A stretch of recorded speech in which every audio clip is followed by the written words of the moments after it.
Hello and good morning. I welcome you to the morning meeting today on Thursday, the 19th of April, 2018. This is Jens Klatt speaking, exclusively presenting this format to you here for JFD Brokers as the Global Head of Research and Education. And I want to give you an update on how I see the situation in the markets here, especially in the DAX, the main traded asset from my end, but also let's have a look at the currency markets. It's not that there's so much spectacular price action taking place in the not pound sterling. This is different. Pound sterling is interesting to watch, but in the Euro USD, we're still very choppy sideways on a daily chart. You can spot this with no big difficulties yourself, in fact. And nevertheless, there's very interesting price action going on in pound sterling, but also in the loonie, Canadian dollar, with the rate decision from yesterday from the Bank of Canada. But first of all, let's have a look here at the DAX. And DAX currently now drifting back towards 12,600 points. But all in all, you can see that it's obviously volatile price action. So the candles here are not very, very big. And so far, the DAX did yesterday and finds today resistance here around 12,640 to 50 points. This is the 200 simple moving average against which we traded here yesterday. All in all, let's have a look here at the price action in the lower time frames. All in all, I consider chances to be higher that there will be a drift lower, especially that it's probably not true anymore, but it was true in the morning when I gave my first impression of the market with the open range I published, and that was only a tweet I sent out in German, but nevertheless it says that I think there's a neutral overall stance to the DAX currently, nevertheless with a bearish touch. And the reason for that is that I still think that the price action here from Tuesday was induced from the Eurex, and there's a small expiration taking place tomorrow.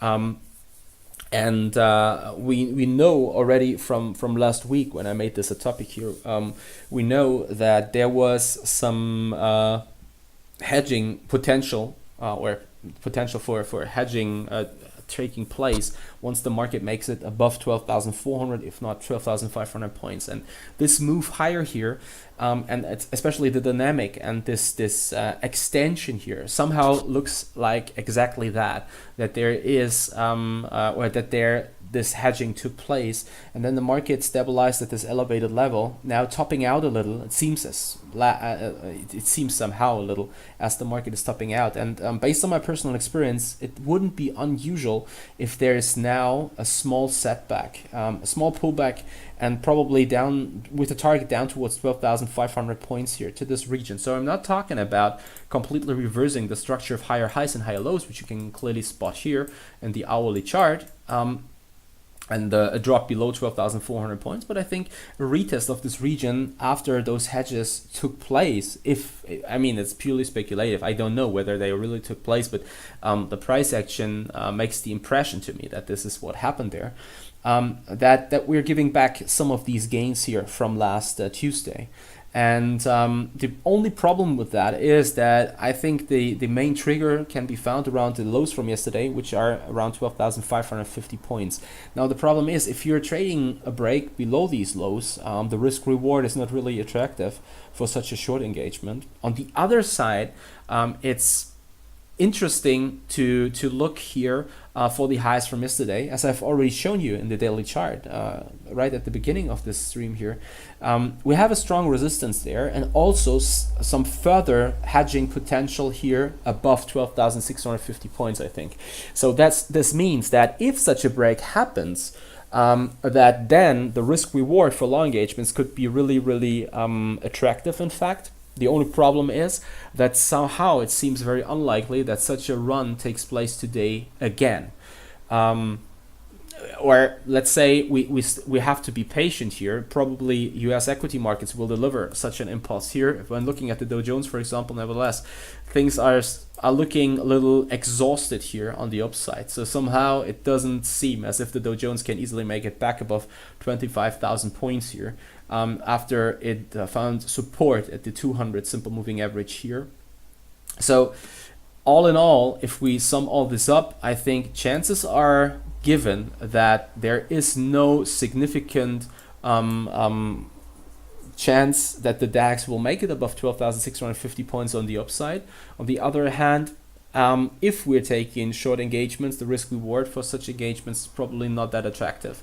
So probably it's right now the best to just step back here, even though things are getting somehow interesting, at least on a very, very short term time frame. Because if we now can make it back above the spot open here, there's at least room up to the intraday highs, and then only 20 points more to find the highs from yesterday. So with making it back above the spot open here, the turquoise line, and also here the deep blue line, this is the closing price from yesterday, and both are at the same level, in fact. So if we make it back above that level, well, probably there is some further room on the upside, and so far it seems as if the market can find support above the lows from yesterday, which is a positive sign to the bulls here. So probably I'm mistaken. Probably it's there is this push higher. Nevertheless, the thing is that somehow I think there is definitely some doubts which should be formulated here. But let's just see how things develop, especially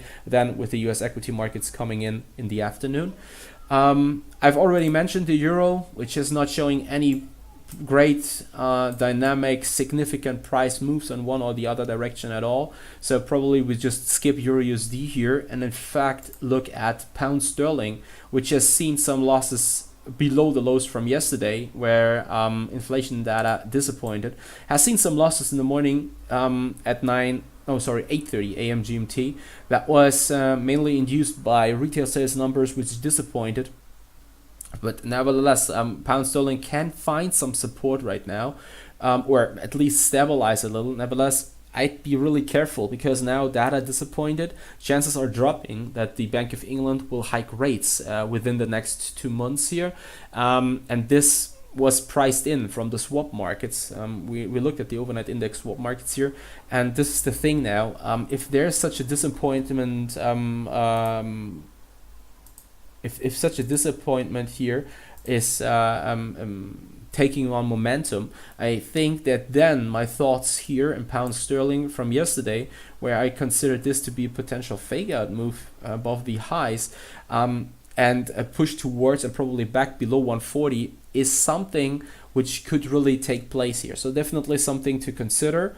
Nevertheless, everything above 140, the lows here from April, should be at least considered neutral with a bullish touch, but things would turn sour, let's say, once we drop below 140. And now let's have a look at the probably currently most interesting currency. It's Canadian dollar. There was the rate decision from the Bank of Canada yesterday, and it was that the interest rate was published. A key rate was published unchanged at 1.25% and was as expected. The Bank of Canada made some interesting comments, which are in fact, all in all, if you look it up, or if you sum it up, it's positive, because they are saying that they see 2% GDP growth, for example, in 2018, 2.1% in 2019, 1.8% in 2020. Yes, there is some skepticism that the current economic momentum probably can't be hold. Nevertheless, there's some positive outlook here. They are talking about inflation nearing 2% target. It expected to be modestly high in 2018. Also, this is something which is making further rate hikes more likely. But now it's that they also mentioned that they remain cautious with respect to future policy adjustments guided by incoming data. And here also referring to the labor market, they continue assessing labor market data for signs of remaining slack. And that was something which then disappointed market participants,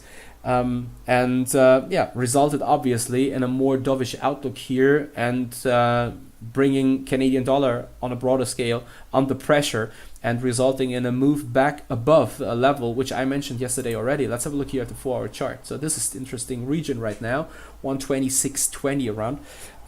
which is now retested, and I consider it to be an interesting region to consider long engagements against, to be honest, in dollar Canadian dollar. I mean, the overall picture still is bearish, and probably we shouldn't be too aggressive below 128 here, but nevertheless, I think the risk reward is justifying a small try here against this level, 126.20, with a stop below the lows from yesterday, 125.20. 125.30 round, so 90 to 100 pips risk, and then going for a bounce which could bring us back towards 128 probably. So from a risk reward, I think that's fair. And I could imagine, based on those comments here and based on the fact that market participants priced in already a hawkish stance, which was not disappointed from the Bank of Canada yesterday, that I could imagine here Canadian dollar to see some losses in the upcoming days, then dollar Canadian dollar in this context to push higher. By the way, dollar Canadian dollar or USD Canadian dollar is my favorite here, because I already mentioned the potential sentiment extreme in the US dollar index future here yesterday, which means that I could imagine the US dollar probably outperform if this sentiment extreme is unwind here, and then dollar Canadian dollar could significantly push higher. By the way, it's also something I'd like to mention here, based on the knowledge that there's a positive correlation between WTI crude oil and the Canadian dollar. So you can see here that crude oil pushed towards 70 USD, saw some significant bullish momentum yesterday. So now the thing is, if we are seeing a pullback, and we can clearly spot that the market, with making new highs, breaking above 66.50 here, is now seeing some quite significant extension, let's say, on the upside. And I think we are in a region which, from a Dow theory perspective, could be seen as so-called distribution area. I think that probably supply will rather sooner or later overtake the demand here and probably result in a corrective move. And this is also something, if we look now back at the Canadian dollar, which could also bring Canadian dollar under some pressure here. So yeah, that's it on this front. That can also, or clearly shows that what my impression of WTI crude oil is. Even though we are in a very bullish momentum, or we see currently very strong bullish momentum, I definitely wait for a pullback to happen before I take long engagements, which means a pullback towards 67.50, probably 66.50 here on the downside, against which I consider long engagements then. And yeah, that's it from my end. I hope you enjoyed the morning meeting. I wish you all the best. Happy trading. Watch your stops. Talk to you again 8:30 a.m. GMT tomorrow. I'm sorry, no, 8:30, no, it's 9:30 a.m. GMT, I'm sorry. Yeah, then we'll have a look at how things present themselves in the markets around or into the weekly close. Yeah, I definitely look forward to it. All the best. Happy trading again. Take care. See you tomorrow, and bye-bye.